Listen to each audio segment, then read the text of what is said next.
लंडनमध्ये run for Modi आणि flash mob कार्यक्रमाचं आयोजित। यूकेमधील भारतीयांची भाजप आणि पंतप्रधान नरेंद्र मोदींना पाठिंबा देण्यासाठी रॅली।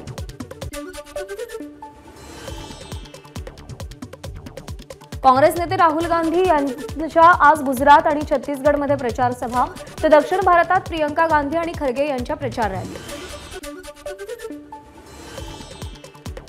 लोकसभा निवडणुकीमध्ये इंडिया आघाडीला बहुमत मिळाल्यावर एका वर्षासाठी पंतप्रधान बदलतील। केंद्रीय गृहमंत्री अमित शहांचा इंडिया आघाडीला टोला। तिसऱ्या टर्ममध्ये देशातील नागरिक मोठ्या बहुमताने पंतप्रधान मोदींचं सरकार स्थापन करतील। केंद्रीय गृहमंत्री अमित शहांना विश्वास। अटक टाळण्यासाठी साहिल खानचा 4 दिवसात 6 राज्यातून दिवसरात्र प्रवास।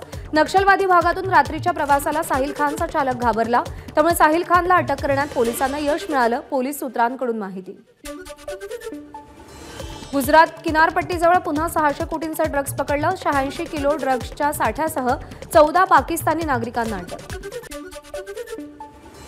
छत्तीसगडच्या बेमेतरा इथं ट्रक आणि पिकअप व्हॅनची टक्कर।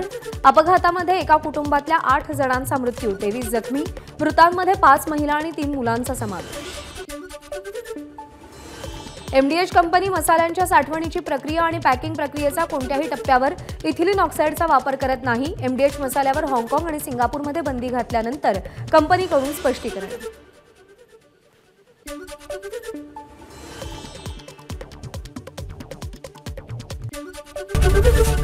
एबीपी माझा, उघडा डोळे बघा नीट।